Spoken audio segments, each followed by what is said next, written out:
નમસ્કાર. ક્યારે એવું લાગ્યું છે કે બસ હવે આગળ કોઈ રસ્તો જ નથી, બધું જાણે અટકી ગયું છે?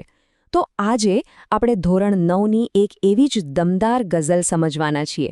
નામ છે રસ્તો કરી જવાના. આ ગઝલ આપણને શીખવે છે કે જ્યારે બધા રસ્તા બંધ દેખાય ને ત્યારે નવા રસ્તા જાતે કેવી રીતે બનાવવા. તો ચાલો શરૂઆત જ કરીએ આ ગઝલની સૌથી જોરદાર લાઇનથી. કવિ સીધો જ એક સવાલ ફેંકે છે. શું? કે રસ્તો નહીં જડે તો રસ્તો કરી જવાના, થોડા અમે મૂંઝાઈ મનમાં મરી જવાના.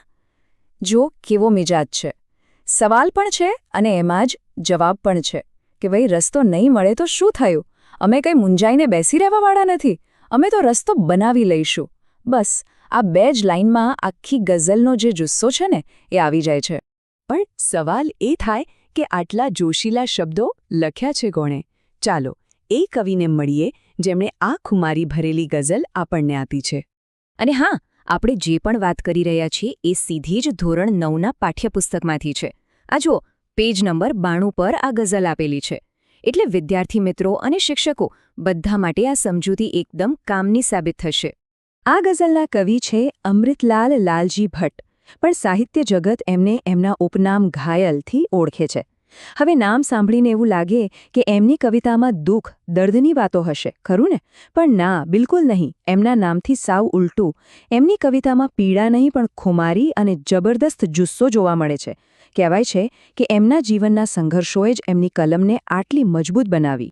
આપણા બધાના જીવનમાં ક્યારેક ને ક્યારેક એવો સમય આવે જ છે જ્યારે એમ લાગે કે બસ ચારે બાજુ દિવાલો છે, કોઈ રસ્તો જ નથી દેખાતો. આ ગઝલ બરાબર એ જ પડકારની વાત કરે છે. તો ચાલો જોઈએ કે કવિ આ પરિસ્થિતિનો સામનો કરવા શું કહે છે. બસ આ એક શબ્દ મૂંઝવણ એ બધું જ કહી દે છે. શું કરવું, ક્યાં જવું, કશું જ સમજાય નહીં. દિશાઓ જાણે ખોવાઈ ગઈ હોય. કવિ કહે છે કે મોટાભાગના લોકો આવી સ્થિતિમાં હિંમત હારી જાય છે. પણ સાચો માણસ એ જ છે જે આ મૂંઝવણની વચ્ચે પણ પોતાનો રસ્તો શોધી કાઢે અથવા તો બનાવી લે. અને અહીંથી જ આખી ગઝલનો મિજાજ બદલાઈ જાય છે. મૂંઝવણ તો છે, પણ એમાંથી બહાર નીકળવાનો એક જ રસ્તો છે. કયો? દૃઢ સંકલ્પ. અહીં કવિ હાર માનવાની સાફ ના પાડી દે છે અને એક મક્કમ નિર્ણય લે છે. આ બહુ જ જબરદસ્ત વાત છે. જુઓ, કવિ દરેક સમસ્યાનો ઉકેલ ક્યાં શોધે છે? બહાર નહીં, પોતાની અંદર. રસ્તો નથી, ચિંતા નહીં, આપણે બનાવીશું. મંઝિલ દૂર લાગે છે તો શું થયું? આપણે મંઝિલને જ આપણી પાસે ખેંચી લાવીશું. અને જો ચારે બાજુ અંધારું હોય તો આપણે પોતે જ આપણા દિલમાં એક દીવો પ્રગટાવી દઈશું. આનાથી મોટી આત્મનિર્ભરતાની વાત બીજી કઈ હોઈ શકે? આહા, આ પંક્તિઓ તો જીવન કેવી રીતે જીવવું એ શીખવે છે. નિજ મસ્ત થઈ જીવન આપ પૂરું કરી જવાના.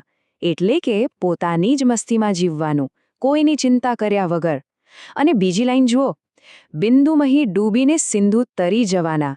મતલબ કે એક નાના અમથા બિંદુમાં, જીવનની એક નાનકડી ક્ષણમાં અમે આખો સિંધુ એટલે કે આખો સાગર તરી જવાની તાકાત રાખીએ છીએ. વાત છે દરેક પળને પૂરેપૂરી જીવી લેવાની. પણ વિચાર આવે કે આટલું બધું આત્મવિશ્વાસ, આટલી હિંમત આવે છે ક્યાંથી? આ બધાનો જવાબ એક છે, આપણી પોતાની અંદરની તાકાત. ચલો આ આંતરિક શક્તિ, આ ઇનર ફાયરને થોડું વધુ નજીકથી સમજે. અહીં કવિએ બહુ સરસ સરખામણી કરી છે. જુઓ, બહાર જે દીવો બળે એને તેલ જોઈએ, દિવેલ જોઈએ. તેલ પૂરું થાય એટલે દીવો ઓલવાઈ જાય. પણ કવિ કહે છે કે અમારા હૃદયમાં જે આત્મવિશ્વાસનો દીવો છે ને, એને બહારના કોઈ તેલની જરૂર નથી. એ તો પોતાની જ શક્તિથી પ્રગટેલો છે. બહાર ગમે તેટલા તોફાન આવે એ ઓલવાય નહીં. અને ખરી શક્તિ આ જ છે, જે બહારથી નહીં પણ આપણી અંદરથી આવે છે. અને હવે આવે છે આ ગઝલનું ક્લાઇમેક્સ. વાત એક નાના દીવાથી શરૂ થઈ હતી અને હવે ક્યાં પહોંચી છે? સીધી સૂરજ પર. કવિ કહે છે કે અમે કોઈના ઉછીના પ્રકાશ પર જીવવાવાળા નથી. અમે તો ખુદ સૂરજ બનીને આકાશમાં છવાઈ જવાના છીએ અને આખા જગતને રોશન કરવાના છીએ. આત્મવિશ્વાસનું આનાથી ઊંચું શિખર બીજું કંઈ હોઈ શકે, ખરું ને? તો આખી ગઝલ સમજ્યા પછી એમાંથી શીખવા જેવી મુખ્ય વાત કઈ છે? ચાલો હવે એના સારાંશ અને સંદેશ પર નજર કરીએ. અને એ પણ જોઈએ કે આ વાતને આપણે રોજના જીવનમાં કેવી રીતે લાગુ પાડી શકીએ. આ કોષ્ટક જો એ આખી ગઝલને એકદમ પ્રેક્ટિકલ બનાવી દે છે.